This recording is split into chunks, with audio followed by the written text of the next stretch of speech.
Hello friends, welcome to लेस्ट education. कैसे हैं आप सभी? आई होप सब अच्छे होंगे। शुरू करते हैं आज की क्लास को।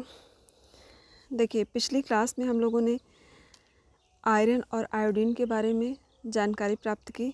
इसके पहले हम लोग खनिज तत्व के कैल्शियम और फास्फोरस के बारे में जानकारी प्राप्त की। आज हम लोग सोडियम के बारे में जानकारी प्राप्त करने वाले हैं। तो स्टार्ट करते हैं क्लास को। देखिए, किसको पढ़ेंगे हम लोग? सोडियम के बारे में। इसमें पहला पॉइंट क्या है? पहला पॉइंट है सोडियम एक ऐसा खनिज है जो भोजन के अतिरिक्त भी हमें शुद्ध रूप से अलग से लेना पड़ता है। देखिए, सोडियम क्या है? एक ऐसा खनिज तत्व है जो हमें भोजन के अतिरिक्त भी लेना पड़ता है। क्या?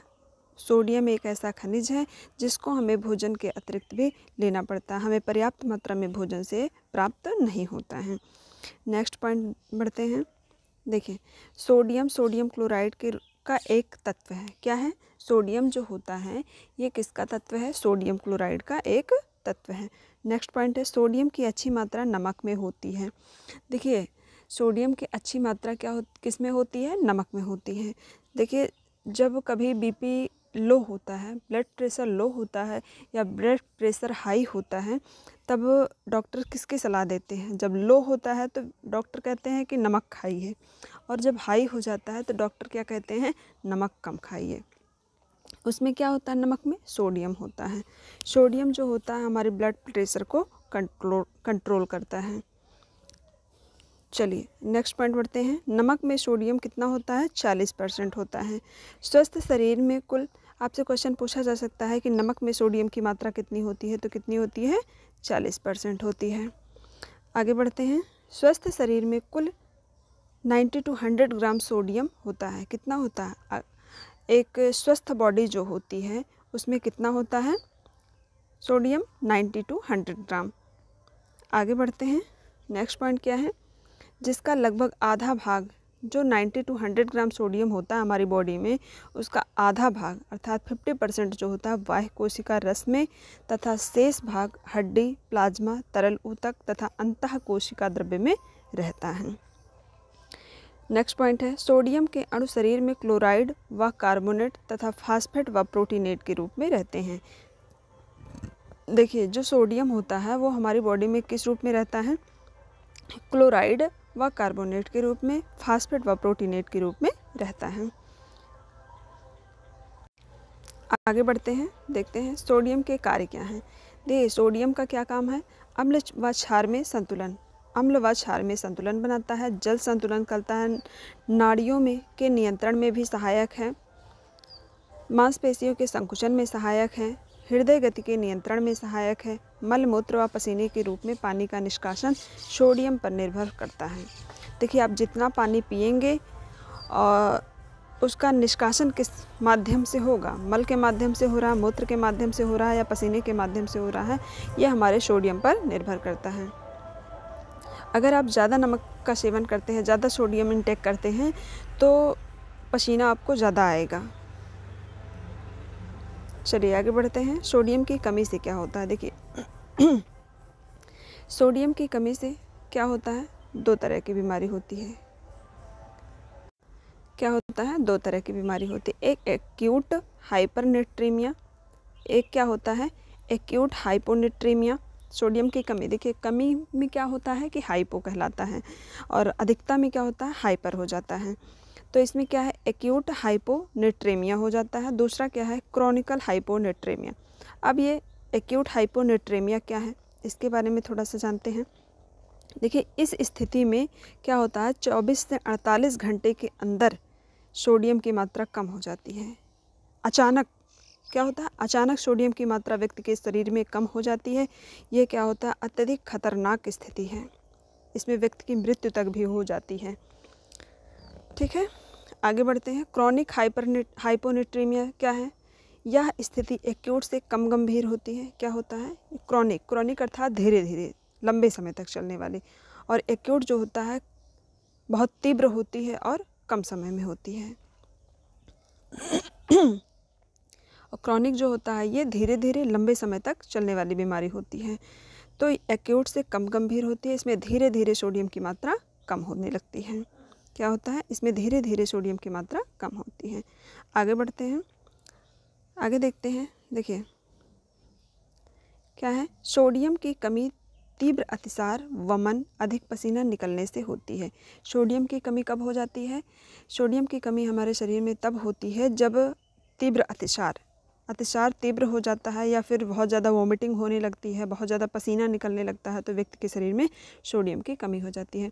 आपने देखा होगा कि कभी जब अतिसार की स्थिति हो जाती है या फिर वॉमिटिंग होने लगती है, उल्टी होने लगती है, तो डॉक्टर्स क्या कहते हैं, ORS घोल पीजिए, ORS इलेक्ट्रॉल पीजिए। ये सब इसमें क्या होता है, इसमें सोडियम की अच्छी मात्रा होती है, इस वजह से डॉक्टर्स ORS और इलेक्ट्रॉल वगैरह की सलाह देते हैं। नेक्स्ट पॉइंट है, जब शरीर जल जाता है तो भी सोडियम की कमी हो जाती है। जब व्यक्ति का बॉडी जो है जल जाता है तो उस टाइम भी सोडियम की कमी हो जाती है। गर्म प्रदेशों में तथा खानों में काम करने वाले लोगों को ज़्यादा पसीना होता है तो उनके शरीर में सोडियम ज़्यादा निकल जाता है, जिससे हीट क्रैम्प्स नामक रोग हो जाता है। क्या होता है? हीट क्रैम्प्स नामक रोग हो जाता है। जाहिर सी बात है कि जो लोग गर्म प्रदेश में रह रहे हैं और कारखानों में काम कर रहे हैं तो उनके शरीर से पसीना ज़्यादा निकलेगा ही, और पसीना निकल रहा है तो उसके साथ साथ सोडियम भी निकल जा रहा है, तो उससे क्या हो जाएगा, व्यक्ति को हीट क्रैम्प्स नामक रोग हो जाता है। नेक्स्ट पॉइंट बढ़ते हैं। नेक्स्ट है, सोडियम की कमी को हाइपोनेट्रीमिया। क्या सोडियम की कमी को हाइपोनेट्रीमिया कहते हैं? आपसे पूछा जा सकता है कि हाइपोनेट्रीमिया किसे कहते हैं, तो हाइपोनेट्रीमिया क्या है? सोडियम की कमी है। इस अवस्था में शरीर का द्रव कोशिकाओं में चला जाता है, फलस्वरूप कोशिकाएं फूल जाती हैं। इस स्थिति में यदि मस्तिष्क में द्रव की मात्रा अधिक हो जाती है तो सबसे भयावह स्थिति है। आगे बढ़ते हैं। सोडियम की अधिकता क्या है? सोडियम की अधिकता से क्या होता है? सोडियम की अधिकता से हाइपरनेट्रेमिया क्या होता है? हाइपरनेट्रेमिया हो जाता है।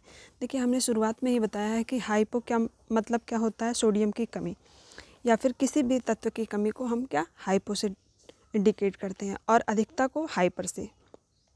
तो देखिए, सोडियम की कमी को क्या कहते हैं? हाइपोनेट्रेमिया, और सोडियम की अधिकता को क्या कहते हैं? हाइपरनेट्रेमिया। नेक्स्ट पॉइंट है, सोडियम की अधिकता से क्या होता है? बीपी बढ़ जाता है, और कमी से क्या होता है? बीपी कम हो जाता है। सेक्स हार्मोन का स्राव अधिक हो जाता है। देखिए, जब सोडियम की अधिकता हो जाती है, सेक्स हार्मोन का भी स्राव अधिक हो जाता है, और प्रोटीन की कमी हो जाती है। आगे बढ़ते हैं। नेक्स्ट पॉइंट है, गुर्दे में सोडियम का विसर्जन एड्रिनल कॉर्टिकॉइड हार्मोन द्वारा नियंत्रित होता है। किससे? गुर्दे में जो सोडियम का विसर्जन होता है वो किसके द्वारा नियंत्रित होता है, किसके द्वारा कंट्रोल होता है? एड्रिनल कॉर्टिकॉइड हार्मोन के द्वारा। यदि यह हार्मोन कम हो जाता है तो शरीर में से मूत्र के साथ सोडियम अधिक निकलने लगता है। इस बीमारी को क्या कहते हैं? एडिशन रोग कहते हैं। क्या कहते हैं? एडिशन रोग कहते हैं। एडिशन रोग क्या है? जब शरीर से मूत्र के साथ सोडियम अधिक निकलने लगता है तो उसे क्या कहते हैं? एडिशन रोग कहते हैं। आगे बढ़ते हैं। इसके विपरीत यदि हार्मोन अधिक हो जाता है तो शरीर में सोडियम जमा होने लगता है। क्या होता है? जब ये हार्मोन अधिक हो जाता है तो क्या होता है? शरीर में सोडियम जमा होने लगता है, जिससे शरीर में सूजन आ जाती है। उसे क्या कहते हैं? ओडिमा कहते हैं, या फिर कुशिंग सिंड्रोम भी कहते हैं। आगे बढ़ते हैं। इसके प्राप्ति के स्रोत देख लीजिए। प्राप्ति के स्रोत सोडियम कहाँ से प्राप्त होता है? हमें 40% तो नमक से ही प्राप्त हो जाता है। इसके अतिरिक्त दूध, हरी पत्तेदार सब्जियाँ, soya sauce, garlic sauce, onion sauce, गाजर, पालक, चुकंदर आदि में भी पाया जाता है। और शोषण कहाँ होता है? छोटी आंत के जेजुनम में होता है। विसर्जन मूत्र व पसीने के द्वारा होता है। प्रायः नोट में लिखा है क्या है? प्रायः 2 से 6 ग्राम सोडियम की मात्रा हम अपने आहार में प्रतिदिन लेते हैं। कितना लेते हैं? 2 से 6 ग्राम। आगे बढ़ते हैं। इम्पॉर्टेंट पॉइंट है, देख लीजिए। हृदय, गुर्दे तथा यकृत संबंधी रोगों में क्या होता है? सोडियम की मात्रा कम कर दी जाती है। अगर व्यक्ति को हार्ट डिसीज़ है या किडनी डिसीज़ है या फिर लीवर डिसीज़ है तो क्या होगा? उसमें सोडियम की मात्रा कम कर दी जाती है। नेक्स्ट पॉइंट है, कम सोडियम युक्त आहार में सोडियम की मात्रा कम तथा पोटेशियम की मात्रा बढ़ा देते हैं। जब व्यक्ति को सोडियम की मात्रा कम दी जाती है तो उस टाइम क्या होता है, पोटेशियम की मात्रा को बढ़ा दिया जाता है। यदि आहार में पोटेशियम की मात्रा अधिक है तो अधिक मात्रा में सोडियम का निष्कासन होता है। चलिए यहाँ पे सोडियम ख़त्म हो जाता है, आगे बढ़ते हैं हम फ्लोरीन की तरफ।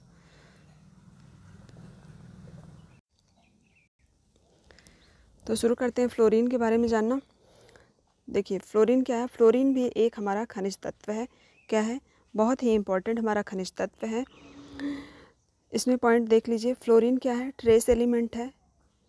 क्या है, ट्रेस एलिमेंट खनिज लवण है। जो ट्रेस खनिज लवण है ये मेजर खनिज लवण के अंतर्गत नहीं आता है। किसके अंतर्गत आता है, ट्रेस के अंतर्गत आता है। नेक्स्ट पॉइंट है, शरीर में फ्लोरीन की प्राप्ति पानी या पानी में उत्पादित भोज्य पदार्थों से होती है। फ्लोरीन की प्राप्ति हमें कहाँ से होती है, पानी से या फिर पानी में उत्पादित भोज्य पदार्थों से होती है। सामान्यतः इसकी कमी नहीं होती है, परंतु यदि पानी में 1 ppm से कम होता है, यदि पानी में फ्लोरीन की मात्रा 1 ppm से कम होती है तो इसकी कमी हो जाती है। क्या होता है, इसकी कमी हो जाती है और इसकी कमी को क्या कहते हैं, फ्लोरोसिस कहा जाता है।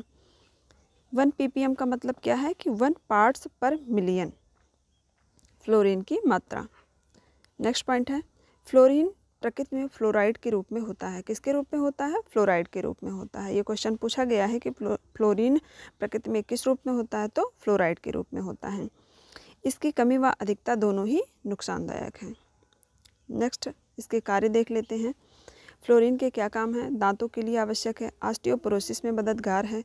ऑस्टियोपोरोसिस में मददगार कैसे है, फ्लोरीन की उपस्थिति में कैल्शियम का अवरोध अधिक हो जाता है, अतः ऑस्टियोपोरोसिस के लिए उपयोगी है।